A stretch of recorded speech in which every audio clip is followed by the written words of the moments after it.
Oh, okay. Hi, Scott. How are you, Scott? It's me, Saul. Saul Rosenberg, damn it. Jerky boy, Saul Rosenberg. I was speaking with Red, and Red said, you know what?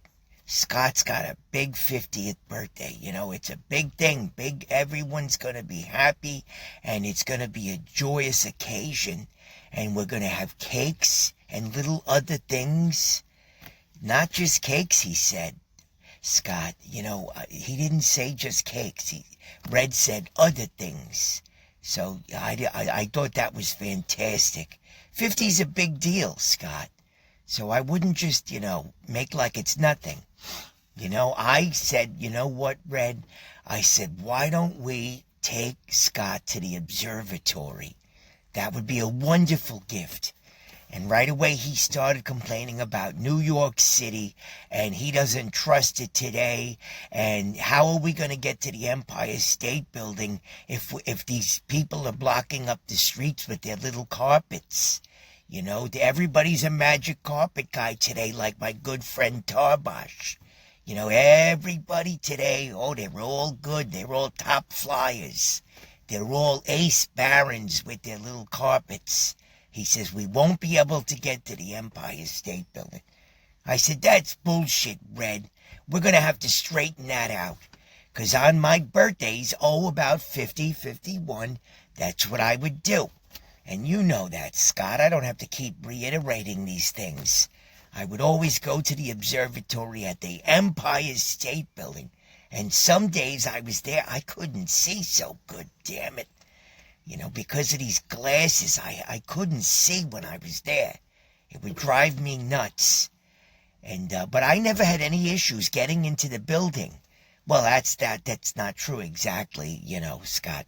One time the security guard tried to give me a little bit of a problem. And I said, boy, these are the times that I wish I had Frank Rizzo with me. My good buddy, well, I shouldn't say he's my good buddy because he's not. But Frank and I, we do a lot of things together. But if I had him there, he would have beaten the bejesus out of that security guard. All right, long story short, it's your 50th birthday. All right, Scott, and you keep going on, and I don't know if you're listening to me, and I'm getting very angry, okay? Boy, oh boy, I understand you and Red are, long-time fans. We've been around the block forever, and I wanted to make this nice for you. I said, Red, listen, I said, the two of yous, I said, we'll get together, I'll grab some little brown bags and we'll fill them with rocks and apples, and we'll take shit up on the top of the observatory so we could throw it down onto the people below, onto the unsuspecting people. Maybe even the people in the carpets, who knows, with their carpets there.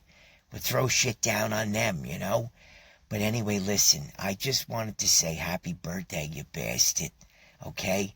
And I've got so many things I've got to take care of here. Maybe the two of you sons of bitches reach out to me today, please, okay? And I know, you're living with your mom. I wouldn't be, you sound like a stupid bastard, okay, for me to be honest with you, Scott. Living with your mom. If I was your mom, I'd be throwing you off the roof myself instead of apples and rocks, okay? But, hey, in these times, who knows better than you, okay, Scott? Please reach out to me. Happy birthday to you, and get that asshole Red. He owes me $10 from the other day, that bastard. Happy birthday.